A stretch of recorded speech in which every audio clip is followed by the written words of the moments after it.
Исәнмесез, туры эфирда яңалыклар чыгарылышы, студияда Роза Хабибуллина. Бүгінгі тапшырының төп темалары хакында. Федераль закон күптәннән гамәлгә керде, ләкин капиталь төзекләндерүгә түләүләргә ташламалар һаман квитанцияларда күрсәтелмәгән. Ни өчен хәбәрчебез белеште. Бүтін Россия Халык фронты әлеге хәрәкәткә кемнәр керә, алар нинди мәсьәләләрне хәл итә, һәм чолыга килүләрнең максаты нидә? Беренче җыелышта Ләйсән Ханова булып кайтты. Хәрби комиссариатка 3 тапкыр килмәсәң, суд эскәмиясенә эләгүең ихтимал. Бүген шәһәр судында армия хезмәтеннән качып йөрүче егетне хөкем иттеләр. Хуҗасыз калган эт һәм мәчләрне ашату яки ялгыз калган әбигә ярдәм итү. Чаллыда игелекле эшләр атнасы башланды. Акциягә Чаллы ТВ да кушылды. Сезгә исәнлек, саулык, тазалык телибез. Чаллының аяклы легендасы, күпсанлы бүләкләре иясе Яр Чаллы шәһәренең мактаулы гражданины Гөлсабира Мәхмүд кызына 91 яшь тулды. Чаллыда бүген грипп авыруыннан булган өзлегүдән соң 2 айлык бала үлде. Кама балалар медицина хастаханәсенә аны Алабугадан китерәләр. Сабый бик авыр хәлдә булган, гриппның нинди төре булуы әлегә ачыкламаган дип хәбәр итә Татарстан сәламәтлек саклау министрлыгының матбугат хезмәте. Инде шәһәрдә дуңгыз гриппы белән авыручылар саны 66-га җитте. Күбесе дәваланып өйләренә чыккан инде. Бүген 12 кеше йогышлы авырулар хастаханәсендә дәвалана. Шуларның 3-се балалар, 2 йөкле хатын-кызда бар. H1N1 вирусы белән авыручыларның хәле уртача. Исегезгә төшерәм, дүшәмбе көнне әлеге вирусны юктыртучылар саны 58 иде. Табиблар дуңгыз гриппына каршы 3 препарат тәкъдим итә. Алар Риленза, Ингаверин, Тамифлю. Бу даруларны профилактика максатларында эшләргә киңәш ителә. Өлкән яшьтәгеләр өчен капиталь төзекләндерүгә түләүләргә ташламалар турында канун үз көченә керде. 70 яшьтән өлкәнрәкләргә алар 50%, 80 яшьне узганнарга 100% күләмендә бирелә. Әлеге документка Владимир Путин кул куйды. Тик бу яңалык Мәскәү пенсионерларына гына кагыла булып чыкты. Чаллыда яшәүче өлкәннәребез алардан файдалана алмый. Ни өчен? Алдагы сюжетыбызда. Капитальный ремонт жилья. Вот написано. И 291 рубль. Когда должны были с меня не брать уже. Военфларның икесе дә 80 яшьтән өлкәнрәк. Яңа закон буенча пенсионерлар капиталь төзекләндерү өчен түләмәскә тиеш. Тик январь ае өчен квитанциядә һәр квадрат метрдан 5 сум акча дигән графа беркая да китмәгән. Я звонил. Мин социаль яклау идарәсенә шалтыраттым. Миңа сорау безгә түгел диделәр. Кая мөрәҗәгать итәргә икәнен белмим. Президент та әйтте югыйсә. Башкарма комитетта әйтүләренчә федераль закон бар, тик ташламалар төбәкләрдә дә арысланырга тиеш. Әлегәчә Татарстанда документлар әзер түгел. Военфлар яши торган 17-10 йортында капиталь төзекләндерүнең кайчан булачагы да билгесез. Программа есть долгосрочная, она... Капиталь төзекләндерү программасы 2043 елга кадәр дәвам итәчәк. Аның 5 сумын шәһәрдәшләр үзләре түләп бара.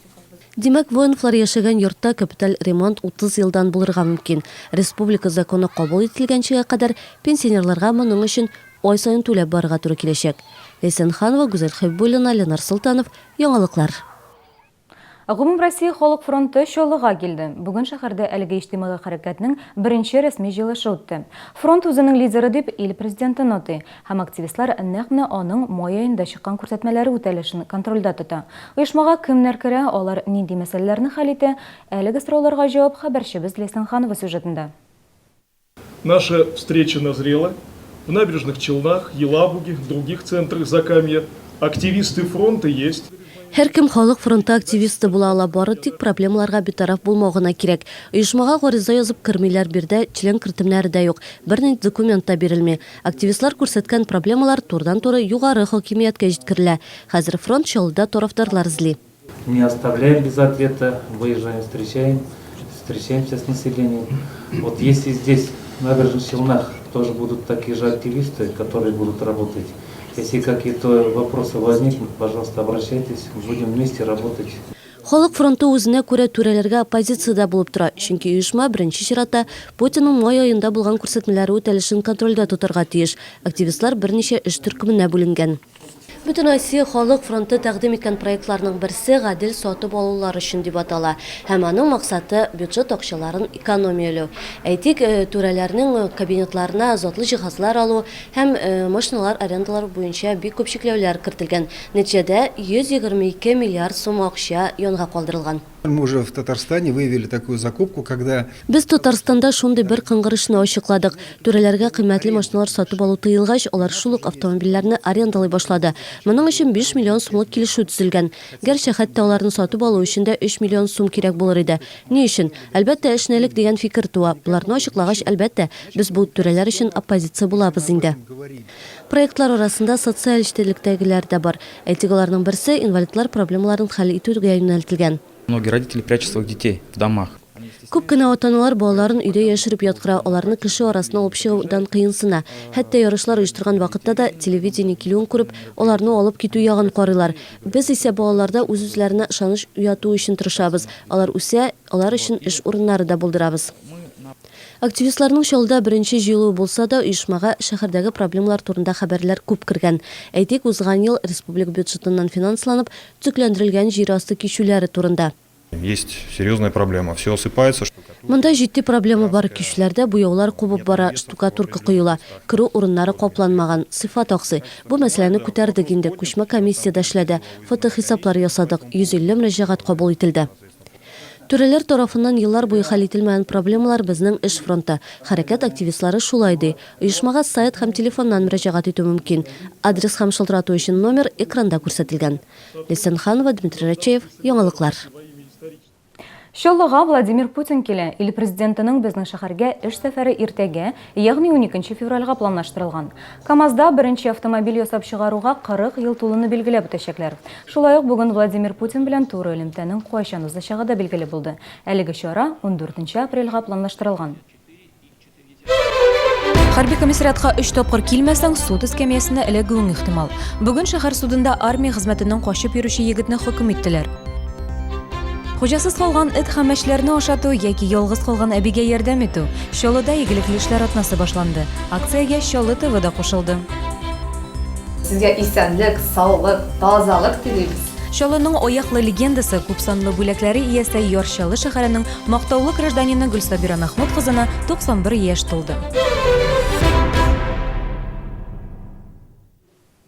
Хәрби комиссариатка 3 тапкыр чакырылып та килмәгән һәм менә хәзер суд эскәмиясендә. Бүген шәһәр судында армиядан качып йөрүче егеткә карата хөкем карары чыгарылды. Суд залыннан хәбәрчебез репортажы. Суд барышы дәвамында гаепләнүче кәгазь белән йөзен каплап утырды. 25 яшьлек егет хәрби комиссариатка берничә тапкыр чакыру ала.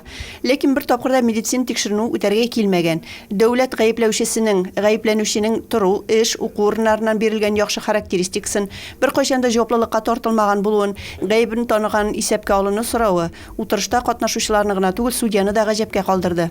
Является прямой обязанностью гражданина Российской Федерации служить в вооруженных сил и защищать свою родину. Он от этого отклонился, поэтому просил бы признать его виновным по вмененному составу преступления и назначить ему наказание в виде 6 месяцев лишения свободы, условно с испытательным сроком на 6 месяцев. Перерыв 5 минут. Тәнәфестән соң гаепләнүченең адвокатына сүз бирелде. Яклаучы прокурор ярдәмчесе яңгыраткан җәзаны бик кырыс дип белдерде. Он никогда не пытался уйти от ответственности в ходе следствия, давал правдивые и последовательные показания. Поэтому я полагаю, как личность он не представляет в настоящее время какой-либо большой общественной опасности. Бу фикер белән судта килеште. Ахыр чиктә хөкем карары дәүләт гаепләүчесе соравыннан да йомшаграк булды.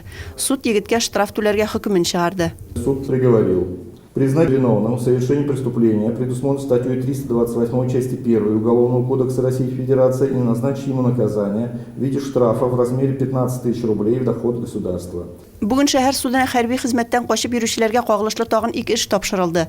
4 ел эчендә 50 чаллылы төрле төрдәге җаваплылыкка тартылган. Ләкин хәрби комиссариат белдерүенчә, хәрби хезмәткә барырга теләк белдерүчеләр саны арткан. Гораздо выше.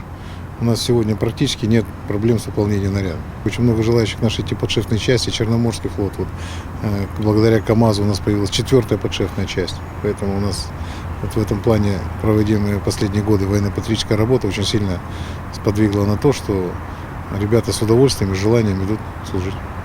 Хөкем вакыты чыгып, 1 ел үткәннән соң армиядан качып йөрүчеләр тагын хәрби хезмәткә чакырылачак. Ләкин элиталы частьләргә алар инде эләгә алмаячак. Илсия Валюлина, Константин Величко, Яңалыклар. Машина йөртергә өйрәтүче инструктор үзе закон кагыйдәләрен үтәми. Сарман трактында Зәп бистәсенең 18-нче комплексы каршында аны юхуди хезмәткәрләре туктатты.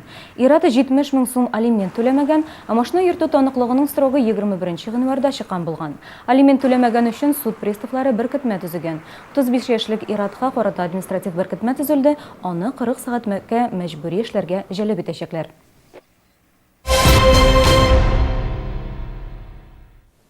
Чаллыда игелекле эшләр атнасы башланды. 17 февральгә кадәр шәһәрдә көтмәгәндә яхшылык девизы астында акция узачак. Монда чара бездә беренче тапкыр үтә. Игелекле эшне һәркем башкара ала. Өлкән яшьтәгеләрне юл аша чыгарырга, булышырга яки мохтаҗларга матди ярдәм күрсәтергә мөмкин. Безнең редакция хезмәткәрләре дә бу акциягә кушылды. Журналистларның иртәсе яхшылык эшләүдән башланды. Микрофон һәм блокнотларны читкә куеп, кулга көрәк һәм себерке алырга туры килде. Юлларда бозлавык булу сәбәпле корреспондентлар мәктәп тукталышын кар һәм боздан чистартты. Каждый день мы получаем наши... Безгә шәһәрдәшләр көн саен шалтыратып, юллар начар чистартыла дип зарлана. Таеп егылалар, җәрәхәтләр алалар. Без әзрәк булса да ярдәм итәргә тырыштык. Бергәләшеп эшләгәч, бозны чистарту авыр булмады. Хәзер җәяүлеләр өчен бирдә йөрү җайлырак, хезмәткәрләрнең дә эше җиңеләйде. Бүген иртән эшкә килгәнем, даже көтмәгәндә генә миңа килеп булыштылар. Бозларымны ватып киттеләр. Бик зур рәхмәт аларның эшләре өчен. Балалар йортына уенчыклар алып килергә, хуҗасыз калган эт һәм мәчеләрне ашату яки ялгыз калган әбигә ярдәм итү. Игелекле гамәлләр төрле булырга мөмкин диләр акцияны оештыручылар. Шәһәрдәшләр үзләре башкарган яхшы эшләр хакында социаль челтәрдә дә яза башлады. Международный день спонтанного проявления доброты. Көтмәгәндә яхшылык эшләү көне 17 февральдә уза. Ул 97 елда Токиода дөнья күләм игелеклек көнендә барлыкка килгән. Россия бу чараларга күптән түгел генә кушылды. Чаллыда акция беренче тапкыр уздырыла. Акциянең максаты атна дәвамында игелекле гамәлләр кылу белән генә чикләнми. Оештыручылар яхшылык эшләү шәһәрдәшләр арасында гадәткә керсен дигән максат куйган. Гүзәл Шихапова, Ксения Антонова, Яңалыклар. Чаллыда чыннан да игелекле кешеләр яшәвен Азнакайдан килгән яшь әни дә белде. Эш шунда ул йогышлы авырулар хастаханәсендә баласы белән дәвалана. Шәһәрдә туганнары, таныш белешләре дә юк. Яшь әни баласы белән хастаханәдә сишәмбедән бирле ята. Үзе белән алып килгән кирәкле подгузниклар сулары да бетә. Бу хакта пациент ярдәм итүләренә өметләнеп социаль челтәрләрдә хат яза. Озак та үтми бу үтенечне шәһәрдәшләр җавап бирә. Авыр хәлдә калган дәваланучыларга хастахана хезмәткәрләре тарафыннан ярдәм күрсәтелми булып чыга түгелме соң? Без бу сорау белән хастахана җитәкчелегенә мөрәҗәгать иттек. Хастахана җитәкчелеге авырулар шәфкать туташларынан яки санитарлардан мондый ярдәмне сорый ала дип белдерде. Я считаю, что это тенденция нашего времени. Миңа калса, хәзер заманасы шундый бер-берсе белән күзгә-күз карашып сөйләшер урынына кешеләргә социаль челтәрдән ярдәм сорау җиңелрәк. Хәзер Азнакайдан килеп дәваланучыларга ярдәм күрсәтелгән. Шәһәрдәшләр социаль челтәрдән укып кирәкле әйберләр китергән. Яшь әни рәхмәтләрен дә социаль челтәр аша белдергән. Яшь эшмәкәрләргә үз бизнесларын үстерү өчен ярдәм кулы сузалар. Яшь эшмәкәр 2016 конкурсының шәһәр этабы старт алды. Бәйгедә 21 яшьтән 35 яшькәчә эшмәкәрләр катнаша ала. Бүген эшләп килүче проектлар җәмәгать өчен кирәкле керем китерә торган булырга тиеш. Номинацияләр төрле, алар арасында ел ачышы, инновацион бизнес, уңышлы старт. Гаризалар 21 мартка кадәр кабул ителә. Җиңүчегә 1 миллион сумга кадәр аз процентлы кредит алу мөмкинлеге биреләчәк. Кышын үзеңне нинди тәм-том белән сөендереп була? Күпләр балачакны хәтерләткән туңдырма белән дияр. Чыннан да шулай. Кышын да әлеге татлы ризыкны шәһәрдәшләр яратып ала. Славица туңдырма фабрикасы тулы циклдан тұрған заманча производство ол. Шималны да бирдә үк кабул итәләр, лабораториясы да үзендә җитештерелгән продукцияны да үз складларында саклыйлар. Шималны җирле җитештерүчеләрдән, Казан һәм Мамадыштан кайтаралар. Фабрикада табигый сөт продуктларын куллану буенча рецептлар катгый контроль үтә. Продукцияның өстенлеге шунда: югары сыйфат, искиткеч тәм, матур тартма һәм бәя. Секрет нашего производства в том, что мы... Безнең производствоның сыры шунда. Без туңдырманы иске рецептлар буенча ясыйбыз. Ягъни совет заманындагыча, гос буенча. Бернинди кушылмалар, тәм бирүче өстәлмәләр дә юк. Славица туңдырма фабрикасының борынгы рецептларын ел сайын Мәскәүдә үткәрелә торган Продэкспо 2016 күргәзмәсендә дә яхшы бәяләделәр. Бирдә дөньяның 65 иленнән 2000нән артык җитештерүче катнашты. Алар арасында Чаллының Славица фабрикасы да бар. Монда үз продукциясын танытудан тыш файдалы элемтәләр дә торгызып була. В этой выставке очень много... Бирдә элекке БДБ илләреннән бик күп җитештерүчеләр катнаша. Продукциябыз аларда да башка республикаларда да кызыксыну уята. Шимал ала торган Татарстан партнерлары белән дә тыгыз бәйләнештә эшлибез. Бер еллык эш дәверендә Чаллыда Славицның 42 киоск барлыкка килде. Шәһәрдәшләрнең яратып ала торган туңдырмалары да бар инде. Алар советский, умка һәм азарт. Как вот палаточку поставили? Палата куйганнан бирле аның яныннан тыныч кына узып китә алмыйм. Бигрәк тә шоколадлы туңдырманы яратып алам. Производствоның 2 линиясына тагын 2 яңа сөстәлә. Бу аена туңдырма ясауны 400 тоннадан 700 тоннага кадәр арттырырга мөмкинлек бирәчәк. Туңдырманы шәһәребезнең эре сәүдә үзәкләрендә, шулай ук Алабуга һәм Түбән Камада алырга мөмкин. Җәен исә Славица, Казанда да булачак. Рәйсәнханова, Константин Величко, Ленар Султанов, яңалыклар. Чаллының Нур Ихлас мәчетендә азан әйтү бәйгесе үтте. Ул 3 яшь төркемендә үтте. Балалар арасында иң матур һәм дөрес итеп азан әйтүче булып 20-нче мәктәп укучысы Руслан Нәҗипов танылды. Олылар төркемендә мәчет хезмәткәре Камил Хаҗи Шайхунуров иң күп бал җыйды. Азанны мен намаз алдына имамнар булмаганда әйтештирәм. Номысына инде мен катнашырмын дип кирмәгән иде. Неге азан әйтүне. Оныкларны алып килдем мен. Оныкларны алып килдем дә аларга үрнәк булсын дип үзем басып әйтергә туры килде. Ну, килеп чыкты, шулай арада беренче урын дип назначать иттеләр, билгеләп үттеләр. Азан әйтү бәйгесе һәм дин өлкәсендәге башка вакыйгалар турында тулырак кыйбла тапшыруыннан карагыз, ул иртәгә 18 сәгать минутта эфирга чыга. 10-нчы дистәсен ваклап килсә дә, яшьләр дә кызыгырлык, дәрт һәм күңел керлеге бар анда. Халыклар дуслыгы ордены бүләкләре иясе, КАМАЗ төзелеше ударнигы, РСФСРның һәм ТАССРның от казанган мәдәният хезмәткәре, Минзәлә һәм Ярчалы шәһәренең почетлы гражданины Гөлсәбирә Мәхмүд кызы Хакимовага 91 яшь. Аны бүген хезмәттәшләре һәм безнең Чаллы телерадиокомпаниясе туган көне белән котлады. Гөлсәбирә Мәхмүдовна, картина галерея сезне туган көнегез белән котлый. Сезгә исәнлек, саулык, тазалык телибез. Әле дә җитез, тапкыр сүзле, ягымлы йөзле Гөлсәбирә Мәхмүд кызына бүген 91 яшь. Кунакларны табын янына дәшкәч тә балыкны үзе пешерүен әйтте. Хезмәттәшләре әйтүенчә, балык ризыкларын аннан да оста итеп әзерләүче юк. Һаманда шаян, шук, шундый матур итеп сөйли, шундый матур итеп җырлый. Хәтере менә дигән, шәһәребездә һәрбер музыкант, һәрбер рәссам аның алдында баш ияләр. Чөнки ул иң беренчеләрдән булып башлап йөрүче булды. Чаллының аяклы легендасы диләр аның турында. Минзәлә кызы партия оешмаларында эшләгән. Чаллы төзелә башлагач Аккалага килә. Картиналар галереясына үзенең 20 ел гомерен багышлый. Бер чарада, очрашуларда аннан башка узмый. Якын дусты Саима Гарипова белән алар гел бергә, әле дә аралашып яшиләр. Бик яшь вакытыбыздан ук бергә бер урында бер шишмә суларын эчеп үскән кызлар идек без. Хәзер инде икәүләп ярыша, йөзне куарга, оннан үтеп китәргә дип исәп тотабыз. Тырыш, әйткән сүзе аның һәр вакыт дөрес була. Ул үткер, кирәк һәм бер кемнең дә йөрәген, җанын рәнҗетми торган иң кирәкле сүзләрне әйтә белә торган кеше. Гөлсәбирә Хакимованың Чаллы шәһәренә керткән хезмәте бәяләп бетергесез. Әле дә булса ил көн вакыйгалары белән кызыксынып бара. Ил шәһәр җитәкчеләренең акылларына, эшләренә соклана. Мин менә күп яшәгән кеше, дөньяны күргән кеше әйтәсем килә сезгә бүген. Чаллы дусларыма, үзебезнең бергә яшәгән кешеләргә, бергә эшләгән кешеләргә. Авыр булса да, Чаллыны без тута алабыз. Чаллыда безнең эш бара. Мактау билгесе, Халыклар дуслыгы ордены бүләкләре иясе, КАМАЗ төзелеше ударнигы, РСФСРның һәм ТАССРның от казанган мәдәният хезмәткәре, Минзәлә һәм Чаллы шәһәренең мактаулы гражданины, бик күп медальләр иясе Гөлсәбирә Мәхмүд кызына бары тик сәламәтлек телибез.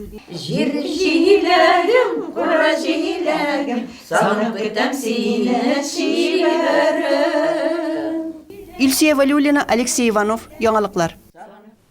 Бүгенге менә шулар, мин сезнең белән сау булашам, исән-имин булыгыз.